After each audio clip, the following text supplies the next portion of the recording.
Hello student, as you know that the primary objective we have already discussed in the previous video. Today we are going to start the secondary objective of management.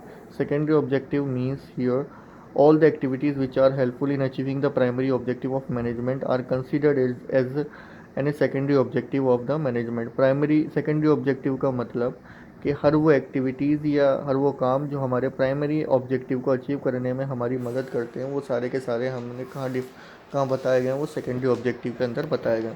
Primary objective जो था हमारे कम outsider से relate करता था। Secondary objective जो है वो हमारे इंटरनल सिस्टम से रिलेट करता है। तो सबसे पहला जो हमारा सेकेंडरी ऑब्जेक्टिव है वो ये है कि to enhance quality in various resources, यानी जो भी हम गुड्स एंड सर्विसेज को मैन्युफैक्चर कर रहे हैं, प्रोड्यूस कर रहे हैं, तो हमें उस गुड्स की क्वालिटीज़ को हमेशा मेंटेन करके चलना है। ऐसा नहीं करना कि आज हम अच्छी क्वालिटी के गुड्स प्रोवाइड करा रहे हैं, आगे चल के हम हो सकता है कि बेकार क्वालिटी के गुड्स बनाने लग जाए। अगर ऐसा करते हैं तो हम हमारे वैल्यूएबल कस्टमर्स को खो देंगे। इसलिए हमेशा क्वालिटी मेंटेन करके चलना गुड्स की। दूसरा जो है वो है हमारा to use each resources at the right time at a right place. मतलब जो भी रिसोर्सेज को हम काम में ले रहे हैं प्रोडक्शन के अंदर, उन सभी रिसोर्सेज का हमें बेस्ट पॉसिबल यूटिलाइजेशन करना, और सारे के सारे रिसोर्स हमें ये भी देखना है कि राइट टाइम पर राइट प्लेस पर मौजूद रहें।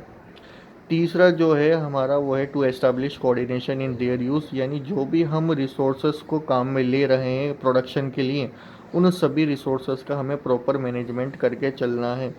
हमें ये देखना है कि कौन सा सामान किस काम में आ रहा है, इसके बाद कौन सा सामान हम प्रोडक्शन में काम में लेंगे, तो वो सारी की सारी चीज़ें भी हमें देख के चलनी पड़ती है।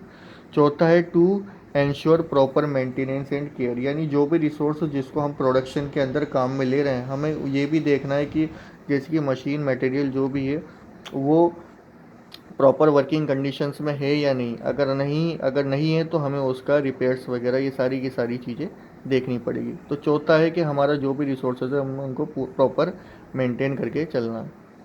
ये थे सेकेंडरी ऑब्जेक्टिव मैनेजमेंट के।